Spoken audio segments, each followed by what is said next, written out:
Clash just got an update and we have Water Elestrals support. Lochagon is very exciting, especially with the Aphrodite support with a new live stream set. This set has actually changed gameplay entirely for Clash. I'm going to cover some of the card choices, how the deck functions, but also go move by move in an example gameplay. So let's get right into it. So starting with the new Aphrodite Divine Rune. So this will let you search for any copy of your Elestrals that are currently on the field. And why do we want to search? And it's because we have the new Lochagon Champion of Aphrodite that is able to special cast additional Lochagons from your hand. So as you can see, if you ascend into this onto the field, now you can special cast one that's search, and it could be the same variant or it could be the original Lochagon. You may be asking yourself, why is the original Lochagon still relevant? If we're able to special cast this a lot more easily, it becomes a beater in itself, depending on the spirits that you have in the underworld that are water. And when you recover spirits such as like a Lochagon Aphrodite version or even Ambrosia, this will trigger and you can pop a opponent's card on the field. You can also pop your cards in niche cases too if you really want to, but this is also not once per turn. So for every recovery, essentially, you can start popping multiple cards on the field. And again, it's worth noting with the new Lochagon, it actually recovers a spirit whenever a Lochagon or a Dratuga can actually be casted. You could also further extend plays with more Lochagons in the next following turn, which I'll show off later too, so stay tuned for that. And part of the question is that it is a 2-spirit Elestral, so how do we get there? And that's why Tadpuff exists. It can special cast itself, and then you can normal ascend with the new Lochagon. You also want to think about like, how do we get Aphrodite, the Divine Rune, and we have Foamy, the Champion of Aphrodite version too. This will let you search for it when you cast it. So this is a good setup turn for your next turn, essentially. And then you can also discard this from hand and expand a Water Spirit to be able to search for another 2 Water Spirit Elestral from your deck and add it to your hand. So this is how you get your Lochagon to begin with. And to add more consistency, we have Dratuga, the Champion of Aphrodite as well. So this can allow your Divine Rune to search for a Lochagon even if you don't have one on the field. Furthermore, this allows you to perform Nexus, which will trigger its skill to be able to search a fish Elestral, essentially. This can search for your Tadpuff and really set up for the next turn as well. I'll cover some interesting cards that you may think like, why do we play this? So we have Dense Fog. And so what we realize in this new metagame, you have a lot of main phase effects going off too. So you can't necessarily wait to the battle phase, such as like Shield of Achilles or even PTA to an extent. And cards like Dense Fog make sure that you're able to negate the field essentially. And so this helps stop from mirror matches from popping off, and also some other new live stream support that also can pop off more in the main phase too. One of the things that I'm doing right now is main decking Spoiled Fruit. So this stops any effect that is trying to recover a spirit. So this not only hits Ambrosia, but this hits the Lochagon mirror match and also some of the Thunder support with Funglow as well. So I felt like it's just something that it's worth having, and you can stop that without having our Gorgon's Gaze available to you. And what's cool is that it's any effect. So it's not just Elestrals, just like I said with Ambrosia, you can actually negate ruins too. So here we're showing off a game, and so I'm thinking about mulligan in here, and I decided to do it. I'm going second, so like this would have been a hand better going first, but I wanted to be able to play through some stuff or maybe set up a little bit better. So in this case, I just capped the mulligan at this point, and we'll see what our opponent is playing. So they're playing a Jolton. They're going to search for a Stadium Ruin, and we got, oh, that's the new Stadium card. Very cool. So we'll see if they set any counter ruins, and they didn't actually. Okay, cool. So we're honestly in a good position to be able to start sculpting our hand in a sense. And so I'm here debating to just call Galaxy and then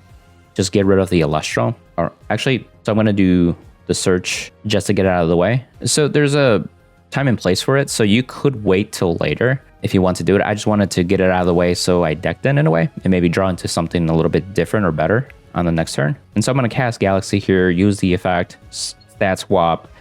And really my goal is just to clear the field. I don't have any ways to get Lochagon onto the board just yet, so I might as well set up pretty well. And then also it's worth noting that Hurricane is banned and you can't use it in Clash.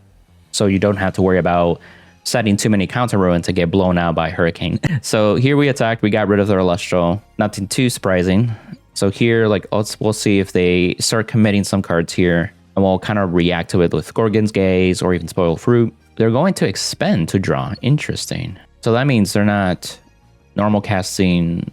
Oh, okay. They just passed turn. Interesting. My guess is that they're trying to sculpt their hand more to really pop off the next turn.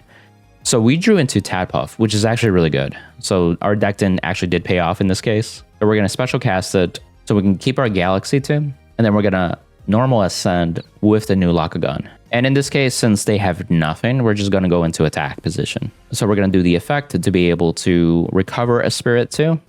That's what's also interesting. So we expend a spirit with Tadpuff, but then we get it back with Lochagon. And then the 2 spirits used for Tadpuff and Lochagon with the normal session are still on the Lochagon. We also cast Aphrodite, and so we're going to add all 3 spirits on top of it for a total of 4. So it's really up to you if you want to go a total of 4 or a total of 3, just depends how comfortable you are. I'm going to start using the effect to start searching, and we're going to get our other Lochagon just to have it. You can make an argument too if you want to search another Aphrodite Lochagon, since you're not really going to do popping this turn. But here we're going to use the effect to special cast it. Give it 2 spirits. We'll recover a spirit. Again, another Lochagon was casted, so that's not once per turn either. So we're recovering spirits along the process too. Gonna set another Gorgon's Gaze. We have a back roll that's pretty solid. So I feel pretty comfortable, and I'm going to just attack and deal as much damage as I can. Notice that you are using quite a few spirits with this play. So you have 3 to 4 on the Divine Rune that we used. We have 2 on the Lochagon per Lochagon essentially. And then we also have Galaxy that's also on the field. So there's a good number of spirits out of our deck already too. And then of course, if any are still in the Underworld. So we also have Gorgon's Gaze, which will be another 2 spirits. So it's just being mindful of that healthy size, the healthy limit essentially. And so we're going to pass turn here. So we're going to see if they actually do something. If they don't do anything, this is literally going to snowball, and it's going to be very hard for them to even do a comeback. So here they got the new field, and I was like, oh, interesting. Oh, this is the original field. Interesting. And now they're playing Race to the Top, and they're going to pop our actual Lochagon. And they pop the one that can pop cards, which makes sense too, because it's also a beater too, so they want to get rid of that probably. And now they're doing Ambrosia. So they're using the spirit from the Rune, which I thought was interesting, but then they searched for the other one, which makes sense now. And so here I'm debating to use Spoiled Fruit, and so I'm just going to do it. I want to make sure that they're going to have to be cautious with their spirits, because they're already taking a good amount of damage, and negating an Ambrosia will just make it very difficult for them to be in a position of just using spirits, just to use spirits, right?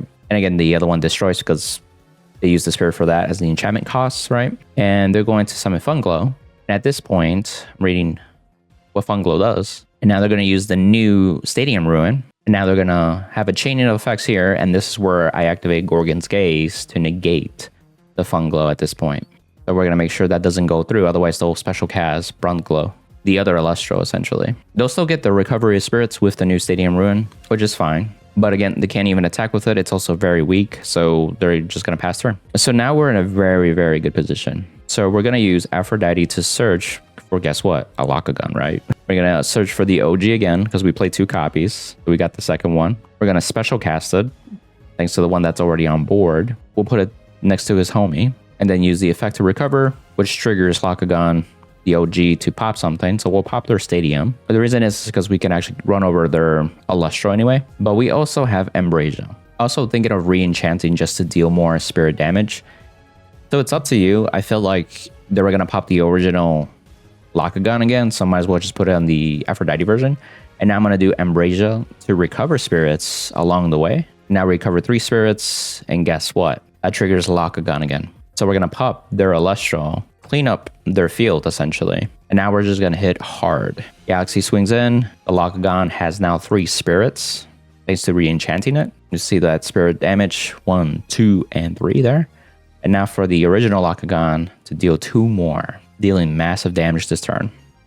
So we pass turn, so we'll see if they can do a comeback, and we still have 1 Gorgon's Gaze, which is great. So they have another Ambrosia. So they're recovering at least 3 spirits from that for a net of 2. And then they got the Zeus Divine Ruin. I'm like, okay, so maybe they can run over one of the cards. So we'll see what they do. And here my guess, because they're low on spirits, they're probably going to maybe keep it at 1 spirit or maybe 2 spirits. It's really how comfortable they are. And then, oh, it's the lifts. Okay. And also recover spirits too. So this is perfect for our Gorgon's Gaze to just stop that real quick. So we're going to do one of the spirits with Aphrodite, and then boom, negate the effect. So even our opponent's like, good game at that point, because they don't really have any follow-up. They can't even attack if they want to. But they're letting us do our turn still. So this is what I wanted to show you guys, that you can further extend Lochagon plays. So we're going to use Aphrodite to search for another one. We're out of the original Lochagon at this point, so we're going to search another copy of the Aphrodite version. Add that. And our board is kind of almost full, so we only have a spot for one more. So we're just going to special cast the one that we searched, and this is where the fun begins. So because we casted Lochagon, both of the new ones trigger. So we're going to recover spirits, one for each of them. So that there's a second one. And guess what? The OG sees both of them. So it triggers twice.